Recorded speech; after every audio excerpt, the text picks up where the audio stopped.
시청자 여러분 안녕하십니까? 데일리 아시아입니다. 첫 소식입니다. 중국 당국이 희토류 밀 수출 단속을 강화하기로 했습니다. 중국 상무부는 최근 전략광물을 밀 수출하는 해외 단체를 수출 통제 명단에 포함하기로 했다고 밝혔습니다. 또 밀수 단속과 판결 내용의 신속한 공개, 전략광물 수출 업무 지침 제정, 수출 기업의 실사 업무 지도, 수출 물자의 군사용 전용 방지 등 밀수출 차단 대책을 마련했는데요.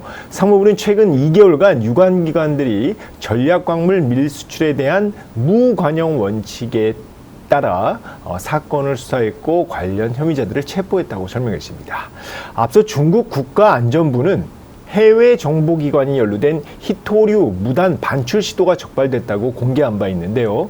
해외 정보기관과 대리인이 최근 몇 년간 비규제 대상으로 허위 신고하거나 성분 함량 등을 조작하는 방식으로 중국산 희토류를 확보했다는 겁니다. 이런 가운데 엔비디아 AI 칩이 최근 3개월 동안 최소 10억 달러 규모 중국에 밀반입됐다고 영국 파이낸셜 타임스가 현지 시간 24일 보도했습니다. 보도에 따르면 지난 5월부터 중국의 여러 유통업체가 판매 금지된 엔비디아의 B200 칩을 중국 AI 기업들이 사용하는 데이터 센터 공급업체에 제공하기 시작했습니다.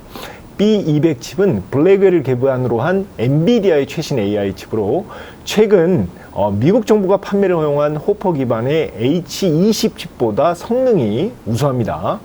중국 유통업체들은 중국 내 판매가 금지된 B200 칩 외에 H100, H200 등도 판매한 것으로 알려졌는데요. 이렇게 반입된 엔비디아 칩이 최근 3개월 동안 10억 달러를 웃돈 겁니다. 로이터 통신은 오늘 중국 선진에 있는 회사들이 엔비디아 H100 GPU와 A100 그 GPU 등의 칩에 대한 수리 서비스를 전문적으로 제공하고 있다고 전했는데요. 쉽게 말해 엔비디아 칩이 중국으로 밀수됐다는 것을 방증하는 겁니다. 중국 희토류와 미국 엔비디아 칩. 자, 양국 무역 갈등의 핵심 변수입니다. 트럼프 2기 정부가 들어서자마자 중국의 세 자릿수 고율 관세로 거듭 압박했고, 중국은 그때마다 이제 대미 관세를 올린 데 이어 희토류 수출 통제로 맞대응하자 미국이 관세 유예로 90일간 관세 유예로 한 발 물러났죠. 그럼에도 불구하고 중국은 대미 희토류 수출 통제를 지속했는데요. 지난달 그 미중 2차 무역 협상에서 중국이 희토류 수출 통제를 완화하기로 하자 트럼프 행정부는 엔비디아 H20 칩의 중국 수출을 허용하기에 이릅니다. 중국 당국이 희토류 밀수출을 금지한 가운데 중국 기업들은 미국 정부가 판매를 허용하기 전부터 H20 칩보다 더 우수한 칩을 몰래 들여온 셈입니다.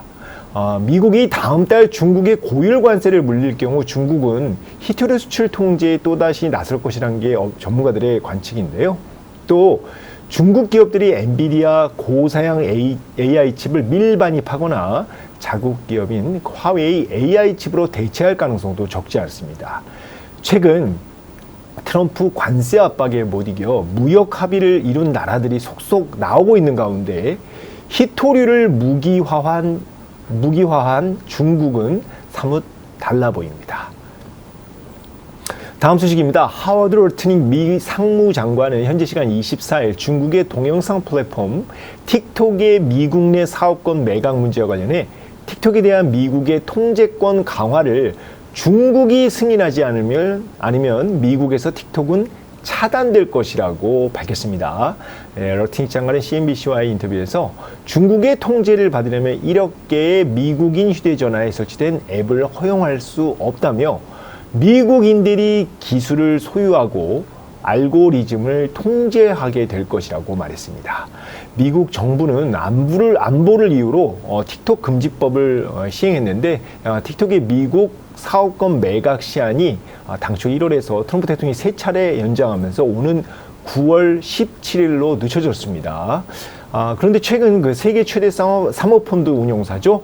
블랙스톤이 틱톡의 미국 사업에 투자하는 컨소시엄에서 철수한 것으로 알려져 틱톡 매각이 불투명해진 상황입니다. 예, 이런 가운데 틱톡은 미국 사용자 전용 앱을 개발 중인데 미국 정부의 어떤 보안 우려를 완화하기 위한 것으로 풀이됩니다. 참고로 중국 틱톡과 모 회사 바이트댄스 모두 비상장사입니다.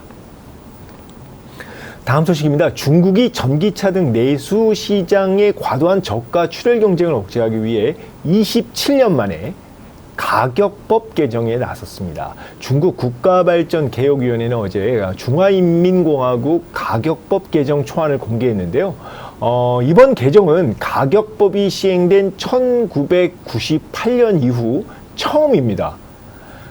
개정안을 보면은 신선 상품, 계절성 상품이나 재고 과잉 상품 등 합법적인 가격 인하 사유 외에 경쟁 상대를 몰아내거나 시장을 독점하려는 등의 이유로 원가 이하로 덤핑 판매하거나 다른 사업자에게 덤핑 판매를 강요하는 행위를 금지했습니다.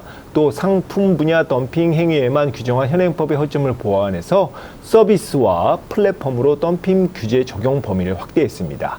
나아가 가격 담합, 가격 폭리, 가격 차별 등 부당 가격 행위를 식별하는 기준도 조정했습니다.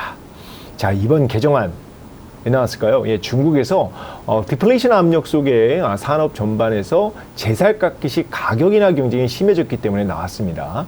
예, 주력 산업인 전기차를 비롯해 태양광, 배터리, 음식 배달 플랫폼 등 다양한 분야에서 지금 가격 출혈 경쟁이 격화하자 당국이 이제 관리에 나선 겁니다. 중국 자동차 출혈 경쟁을 촉발한 곳 어디냐면 바로 세계 최대 전기차 기업 비아디입니다. 지난 5월 22개 모델의 최대 34% 가격 인하를 발표하자 다른 이제 자동차 회사들도 잇따라 가격을 내렸습니다. 중국 심천 증시에서 비아디 주가는 5월 25일 416위안을 기록해서 이제 신고가를 돌파했는데 그 다음 날 5월 26일 날 이제 가격 인하를 발표한 이후에 쭉 내려서 현재까지 15% 넘게 빠진 상황입니다. 데일리 아시아 오늘 준비한 거는 여기까지입니다. 지금까지 시청해 주셔서 감사합니다.